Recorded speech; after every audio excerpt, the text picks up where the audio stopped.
What I say to you in the darkness, speak in the light. What you hear whispered, proclaim on the housetops. This is a call to be courageous in giving witnessing. Well, each time I would read the gospel, asking to have that courage to testify, the courage to give a witnessing. I recall an experience I had when I was a student.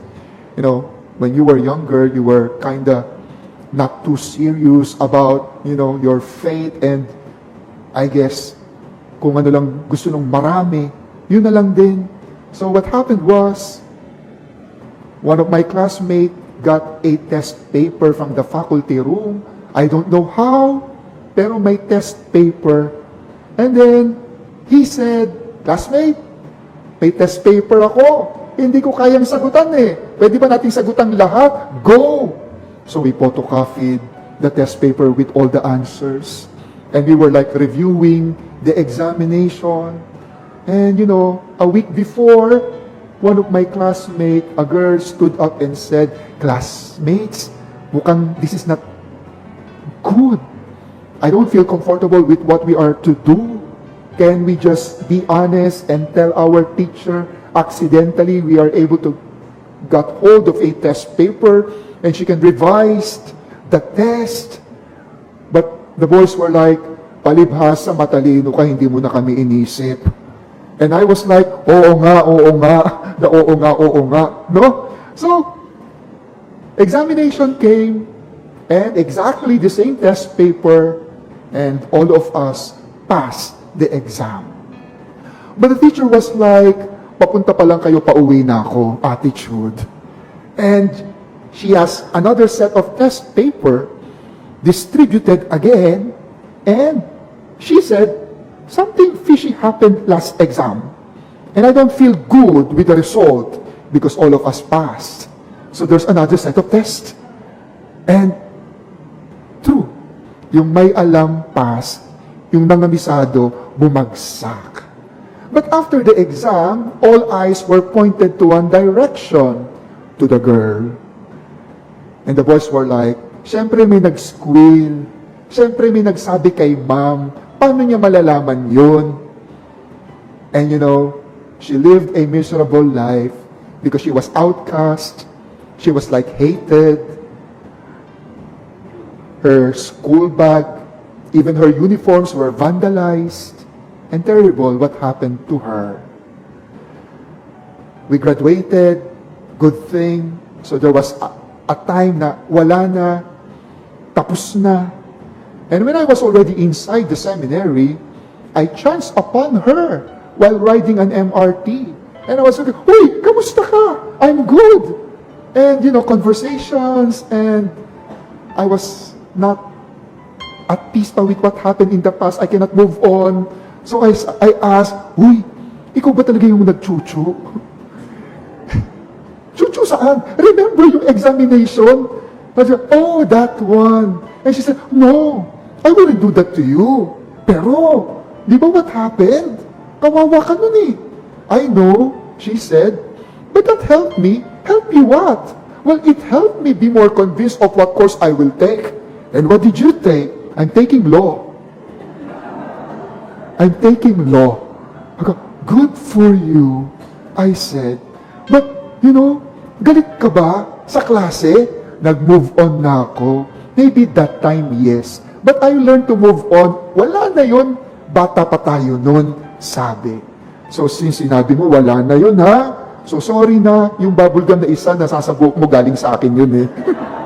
Anyhow, what's the point? She stood up, told the class that we should not do it because it's immoral, because it's bad, it's evil. But after that, she suffered the consequence. She became unpopular.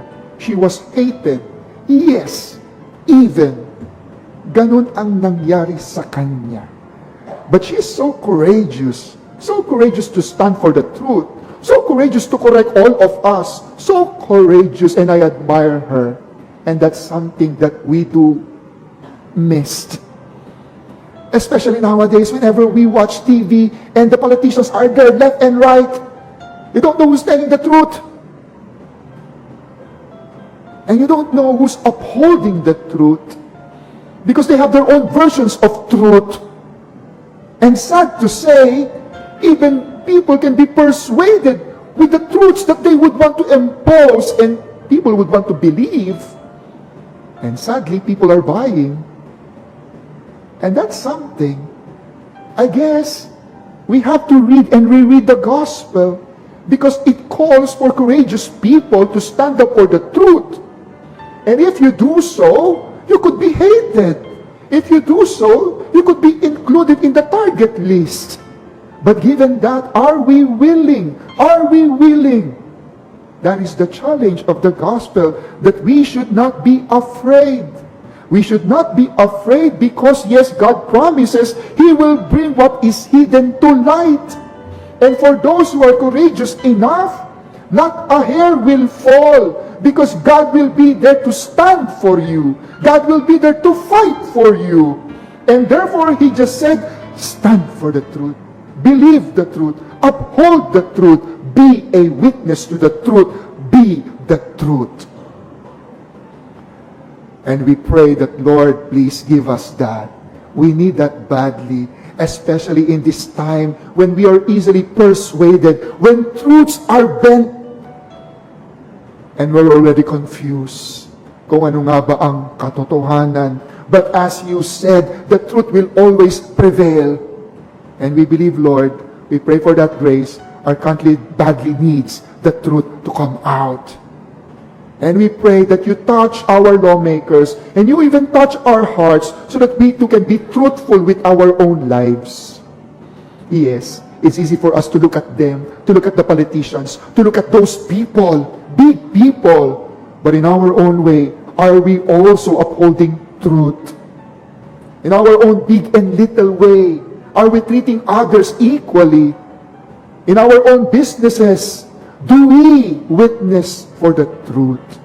O baka marami rin tayong mga under the table, mga bagay na hindi tamang ginagawa. Pero ang sinasabi ng Panginoon, walang naitatago. Lalabas at lalabas ang katotohanan. Lalabas at lalabas din yan. Hindi ba si Galileo Galilei, he was excommunicated for telling the truth. And what is the truth? That the world is not flat. That what?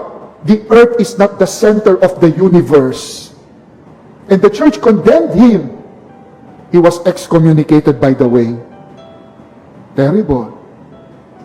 But only John Paul II started lifting up the excommunication and telling Galileo Galilei, we're sorry, we committed a mistake. But he's already dead. Not even decades, but centuries passed. But still, the truth came out. So yes, when God said it, it will happen. Dear friends, the challenge is for us to speak boldly, and that is we receive it boldly. How are we to do it? Well, in order to be bold, then we have to have that coherence. Coherence in what? In our deeds and in our words. Because it's different when our intention would not match our action. But if they see the words and deeds matching together, therefore, they will believe you. Like, one would say, do not smoke. But the youngsters were like, but you're smoking. That's why I'm telling you. It's killing me. But is that person credible? If you want them not to smoke, then do not smoke. If you want your children not to swear, then do not curse. I've learned that. In the family, I don't say that my parents do not curse. They do. But not with us, not inside the home. And with that modeling, we cannot utter a bad word inside the house. Given that, Even my niece and nephews were not saying bad words too, because they don't hear that inside the house. Something, yes. But when they go out, I don't know. I don't know. When I go out, of course, pag nadulas ako, nakakapag-ano rin, bad word din. Pero sa loob ng tahanan, sapagkat mayroong mga modelo na nagtiyaga, nagsumikap, na hindi magmura, at dahil doon, hindi matain, murahin, o magmura.